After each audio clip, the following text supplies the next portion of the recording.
बुद्धि के देवता भगवान लंबोदर को प्रणाम करता हूँ। माँ शारदा को प्रणाम करता हूँ। इष्ट देवी माँ घाटे रानी को प्रणाम करता हूँ। नमस्कार विद्यार्थियों, मैं राज सिंह हड़ा आप सभी का आरएस एजुकेशन चैनल पर हार्दिक स्वागत करता हूँ। चलिए विद्यार्थियों, आज हम पढ़ने जा रहे हैं हिंदी व्याकरण में। हिंदी व्याकरण में सबसे पहला टॉपिक आएगा वर्ण विचार। ये क्लास किन किन स्टूडेंट के लिए यूजफुल रहेगी, किन किन को देखनी चाहिए? तो सबसे पहले तो जो RPSC second grade school teacher, वरिष्ठ अध्यापक की तैयारी कर रहे हैं उनके लिए, सेट एग्जाम की तैयारी कर रहे हैं उनके लिए, पटवार के एग्जाम की तैयारी कर रहे हैं उनके लिए, एसआई की तैयारी कर रहे हैं उनके लिए, एलडीसी की तैयारी कर रहे हैं उनके लिए, जिस जिस भी भर्ती परीक्षा के सिलेबस में वर्ण विचार टॉपिक दिया गया है उनके लिए बहुत महत्वपूर्ण क्लास है। क्लास एकदम ऑथेंटिक बुक से तैयार की हुई है, सारे के सारे प्रमाणिक तथ्य हैं। इन सबके प्रमाण आप वैलिड प्रमाण आप सबको अवेलेबल करवा दिए जाएंगे जरूरत पड़ने पर। चलिए देखते हैं। सबसे पहले लेते हैं वर्ण विचार। वर्ण विचार पढ़ने से पहले छोटा सा टॉपिक है, क्योंकि वर्ण को समझने से पहले हमें भाषा समझना पड़ेगा। भाषा क्या है? तो भाषा शब्द की अगर उत्पत्ति देखते हैं कि भाषा शब्द कहां से आया, तो भाषा शब्द की उत्पत्ति संस्कृत की भाष धातु से हुई है। भाषा शब्द कहां से बना है? भाषा शब्द की उत्पत्ति संस्कृत भाषा की भाष धातु से हुई है, जिसका अर्थ होता है प्रकट करना।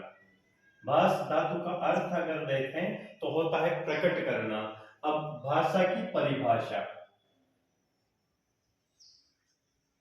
भाषा की परिभाषा, भाषा वह साधन है जिसके माध्यम से हम सोचते हैं एवं अपने भावों विचारों को प्रकट करते हैं।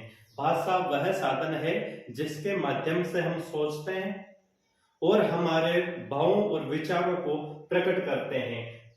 जैसा कि भाष का अर्थ था प्रकट करना, इट मीन्स हमारे विचारों को प्रकट करना। भाष का अर्थ हो गया प्रकट करना, और भाषा की परिभाषा, भाषा वह साधन है जिसके माध्यम से हम सोचते हैं, हम चिंतन करते हैं, अपने भाव और विचारों को, हम अपने मन के भाव और मस्तिष्क के विचार दूसरों के सामने प्रकट करते हैं। किसके माध्यम से?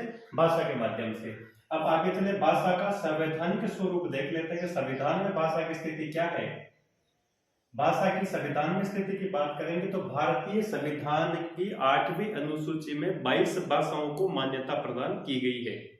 भारतीय संविधान की 8वीं अनुसूची में 22 भाषाओं को मान्यता प्रदान की गई है। कौन सी अनुसूची? तो भाषा से संबंधित अनुसूची तो हो गई 8वीं अनुसूची।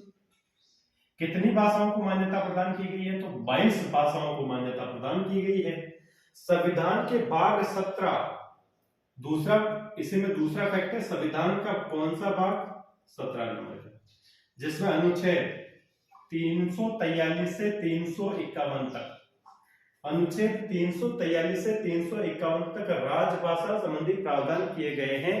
किसी भी देश की राजभाषा क्या है, भारत देश की राजभाषा क्या है, राजभाषा के क्या क्या नियम होंगे, तो उससे संबंधित प्रावधान संविधान के भाग 17 अनुच्छेद 343 से 351 तक किए गए हैं। अब आगे, हिंदी को भारत की राजभाषा स्वीकार किया गया है। हिंदी भाषा को भारत की राजभाषा स्वीकार किया गया है। राजभाषा मतलब सरकार के जितने भी कार्य होंगे वो हिंदी भाषा में होंगे, हिंदी में लिखे जाएंगे।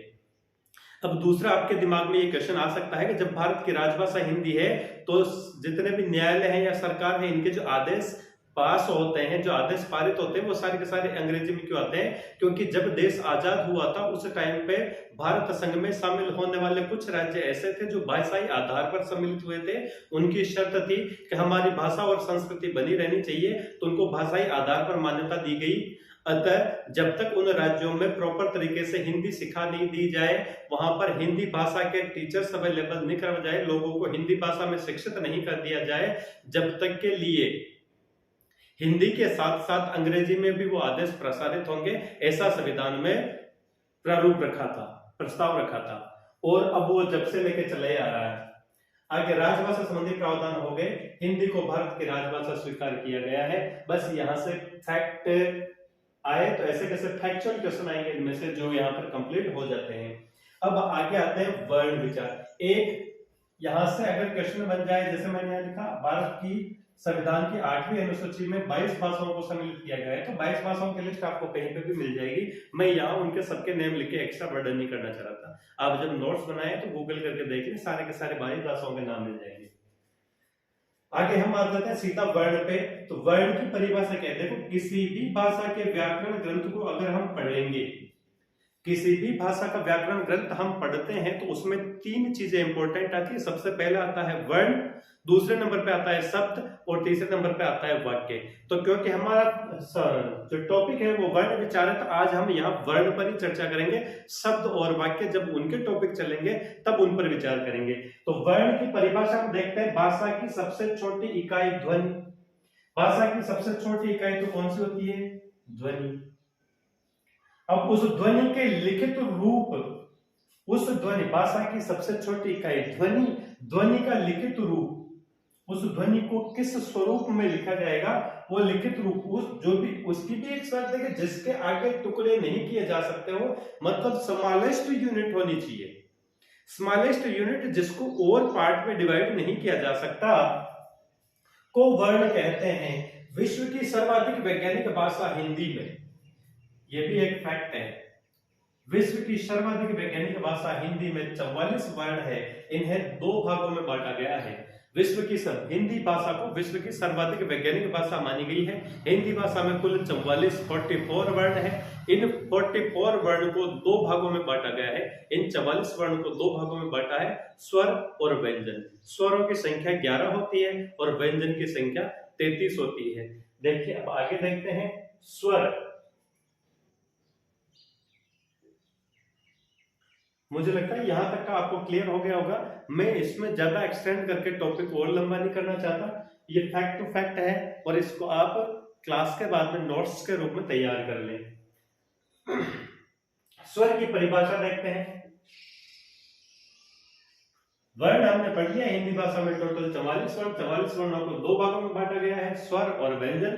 स्वर संख्या में 11 होते हैं। अब स्वर कौन से होते हैं? स्वर की परिभाषा देखिए, ऐसी ध्वनियां जिनका उच्चारण करने में अन्य किसी ध्वनि की सहायता की आवश्यकता नहीं होती है।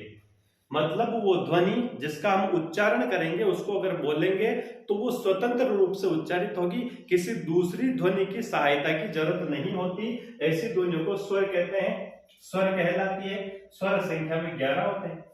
एक बार और रिपीट कर देता हूं, ऐसी ध्वनियां जिनका उच्चारण करने में अन्य किसी ध्वनि की सहायता की आवश्यकता नहीं होती, स्वर कहलाती है। स्वर संख्या में 11 होते हैं। कौन कौन से होते हैं? अ, आ, ई, उ, री, ए, ऐ, ओ, औ। यही प्रमाणिक 11 स्वर हैं।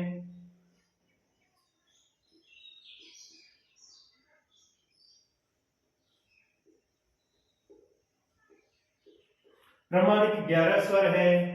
किसी गाइड वगैरह में अगर आपको आ जाएगा री को स्वर नहीं माना जाता है, तो अभी तक तो माना जाता है, और अभी आपके अगर परीक्षाओं में आ जाता है तो आपको री को स्वर ही मानना है, और व्याकरण ग्रंथों में अभी इसको स्वर ही माना गया है, आपको भी मानना है।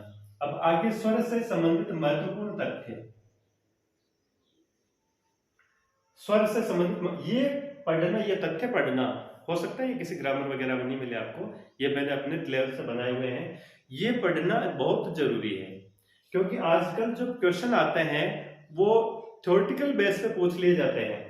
जैसे स्वर के संबंध में निम्न में से कौन सा कथन असत्य है, स्वर के संबंध में निम्न में से कौन सा कथन सत्य है, तब ये जानना जरूरी हो जाता है। स्वरों की विशेषता देख लें इनको, तो स्वतंत्र रूप से उच्चारित होते हैं। पहला फैक्टर तो ये हो गया, स्वतंत्र रूप से उच्चारित होते हैं, मतलब किसी पे डिपेंड नहीं है, किसी की जरूरत नहीं है, ये स्वतंत्र रूप से उच्चारित होते हैं।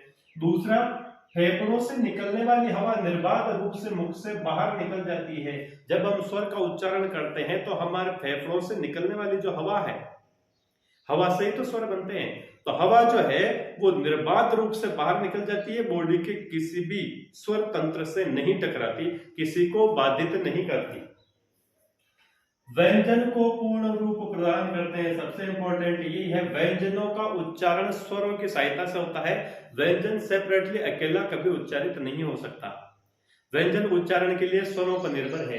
ये 3 इसके महत्वपूर्ण रखे हैं, इनको आप ध्यान रख लें। पहला स्वतंत्र रूप से उच्चारित होता है, दूसरा फेफड़ों से निकलने वाली हवा निर्बाध रूप से मुख से बाहर निकल जाती है, व्यंजन को पूर्ण रूप प्रदान करते हैं। अब आगे आ गया स्वरों का वर्गीकरण।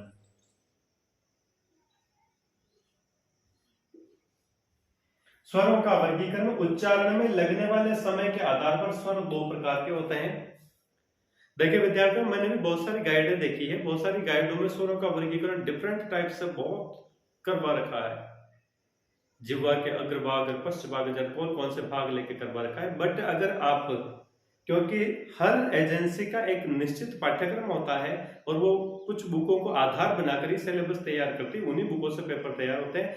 मैंने जो पेपर देखे हैं, पिछले 4-5 सालों के पेपर देखे हैं, उन पेपर में ज्यादातर माध्यमिक शिक्षा बोर्ड की किताबों को ज्यादा आधार बनाया गया है। और मैंने भी ये सारा का सारा मैटर माध्यमिक शिक्षा बोर्ड में जो एक ग्रामर की बुक चलती है, उस ग्रामर में, उस व्याकरण, हिंदी व्याकरण में केवल स्वरों का वर्गीकरण बस उच्चारण में लगने वाले समय के आधार पर करवा रखा है, और मैंने भी यही करवाया है। आप लोग विश्वास करके इसी को पढ़ें, और फिर और आप ज्यादा पढ़ना चाहें तो आपकी मर्जी, बाकी एक्स्ट्रा करने से कोई मतलब नहीं है। कभी क्वेश्चन नहीं आते, बाय द वे कभी कभार कोई क्वेश्चन आ जाता है, तो उसको आप डिलीट भी करवा सकते हैं। उच्चारण में लगने वाले समय के आधार पर स्वर 2 होते हैं। एक होता है ह्रस्व स्वर, दूसरा होता है दीर्घ स्वर। ह्रस्व स्वर और दीर्घ स्वर। ह्रस्व स्वर कौन से होते हैं? ह्रस्व स्वर को लघु स्वर भी कहते हैं, मूल स्वर भी कहते हैं। ह्रस्व स्वर ही मूल स्वर है, इन्हीं से दीर्घ स्वर बनते हैं। जैसे जिन स्वरों के उच्चारण में कम समय लगता है, ह्रस्व स्वर कहलाते हैं। और ये संख्या में 4 होते हैं, अ, ई, उ और री। अ, ई, उ और री। जैसे हमने बोला कम टाइम में बोल लेगा, इसी और जोर भी कम लगाना पड़ा। दूसरी जगह अगर हम उच्चारण करते हैं आ, तो जोर भी ज्यादा लगाना पड़ता है, टाइम भी ज्यादा लगता है। तो ये मूल स्वर है, इनको मूल स्वर भी कहते हैं, क्योंकि दीर्घ स्वरों की उत्पत्ति इन्हीं ह्रस्व स्वरों से होती है। नंबर 2 क्या है? दीर्घ या गुरु संयुक्त स्वर, इन्हें दीर्घ स्वर भी कहते हैं, गुरु स्वर भी कहते हैं और संयुक्त स्वर भी कहते हैं।